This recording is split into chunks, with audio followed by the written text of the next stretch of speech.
Hello friends. और आज का हमारा जो टॉपिक है वो है मूल अधिकार तथा नीति निर्देशक तत्वों में क्या विवाद रहते हैं, क्या संघर्ष रहता है इन दोनों को लेकर। और ये जो टॉपिक है ये बीए फर्स्ट ईयर का जो है सिलेबस है राजनीति विज्ञान अर्थात पॉलिटिकल साइंस का बीए फर्स्ट ईयर और फर्स्ट सेमेस्टर, और सब्जेक्ट कोड रहेगा 102 यानी 102। साथ ही ये अगर आप हायर में कोई तैयारी करते हैं टीजीटी, पीजीटी या फिर नेट जेआरएफ या फिर असिस्टेंट प्रोफेसर के इंटरव्यू वगैरह में भी इस तरह के कॉन्सेप्ट आपसे पूछे जा सकते हैं। तो ये जो है आपके लिए हर तरीके से हेल्पफुल है। भले ही ये बीए फर्स्ट ईयर के फर्स्ट सेमेस्टर का जो है पार्ट है, लेकिन ये कॉम्पिटिटिव एग्जाम के लिए भी उतना ही उपयोगी है। और इसका पीडीएफ आप डाउनलोड कर सकते हैं वेद स्टडी हब टेलीग्राम चैनल से। ठीक है, तो शुरू करते हैं। मौलिक अधिकार तथा नीति निर्देशक तत्वों के मध्य विवाद से संबंधित महत्वपूर्ण केस या इनमें क्या संघर्ष रहा। ठीक है, पहला जो केस आता है मौलिक अधिकार और नीति निर्देशक तत्वों के बीच में विवाद का, वो है चंपकम दोराइजन केस, जो कि 1952 में आया। ठीक है, इसमें क्या कहा गया, इसमें ये कहा गया कि जो मौलिक अधिकार है 16(2) और तथा जो नीति निर्देशक तत्व है अनुच्छेद 46, इन दोनों को लेकर के विवाद था। अब 16(2) क्या कहता है? 16(2) कहता है मौलिक अधिकार है, कहता है कि जो राज्य है वो सरकारी नौकरियों में जाति, धर्म, लिंग,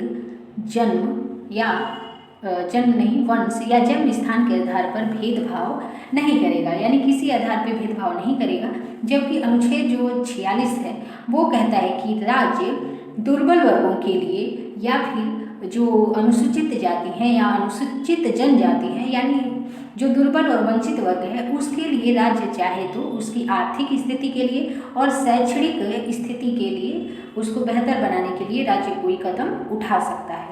तो इस प्रकार इन दोनों में संघर्ष था कि अनुच्छेद 16 को लागू किया जाए क्योंकि ये मौलिक अधिकार है और जातिगत आधार पर कोई भेदभाव नहीं होगा, या अनुच्छेद जो है 46 को लागू किया जाए जिसमें कहा गया है कि जो दुर्बल वर्ग हैं, वंचित वर्ग हैं या जो SC ST हैं उनके लिए कुछ विशेष जो है प्रावधान किए जा सकते हैं, यानी जातिगत भेदभाव किए जा सकते हैं।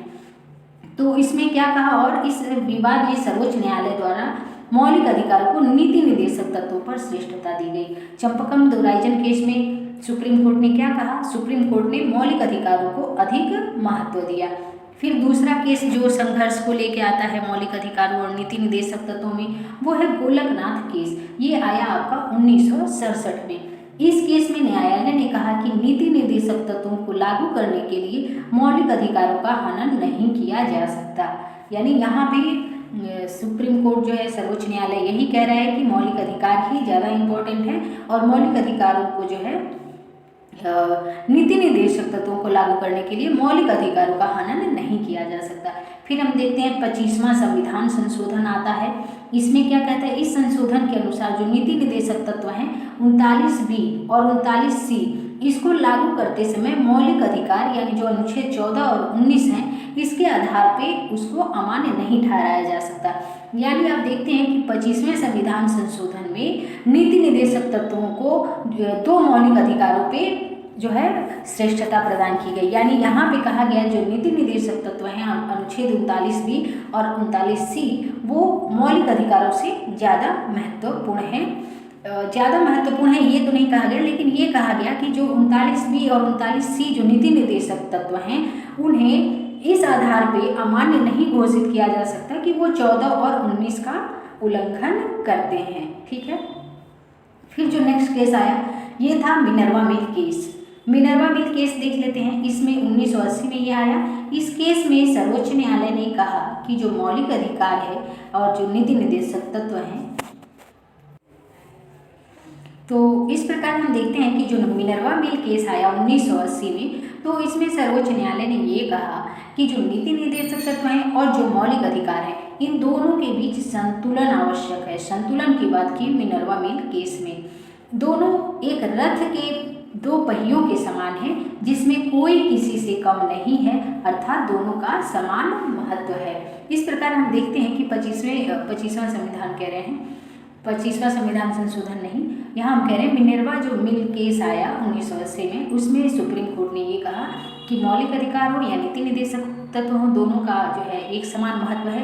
दोनों रथ के दो पहिए के समान है। अगर एक पहिया भी डगमगाया तो पूरा रथ जो है डगमगा जाएगा और किसी का भी महत्व किसी से कम नहीं है।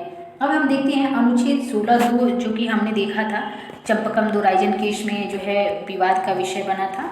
तो वहाँ पे आपने देखा था चंपकम दोराइजन केस में अनुच्छेद 16(2) और अनुच्छेद 46 में मतभेद था।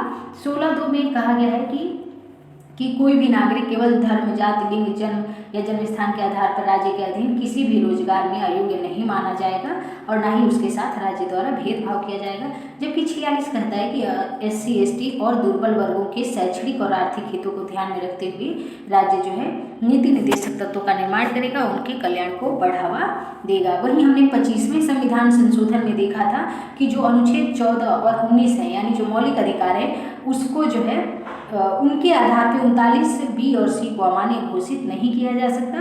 तो हम देख लेते हैं 39B क्या है। 39B कहता है कि भौतिक संसाधनों अर्थात खनिज, पेट्रोलियम, धातु, कोयला, सोना आदि का राज्य इस प्रकार प्रबंधन करेगा जिससे सार्वजनिक कल्याण में वृद्धि हो। वहीं अनुच्छेद 39C कहता है कि देश की पूंजी, संपत्ति या उत्पादन के संसाधनों का विकेंद्रीकरण हो। तो इन दोनों नीतियों का पालन करते हुए अगर राज्य इसका पालन करता है और इसके बीच में जो है अनुच्छेद 14 जो समानता का अधिकार है और अनुच्छेद 19 जो विचार, अभिव्यक्ति समेत 6 प्रकार की स्वतंत्रता प्रदान करता है, तो अनुच्छेद 14 और 19 के आधार पर इन दोनों अनुच्छेदों को अमान्य घोषित नहीं किया जा सकता।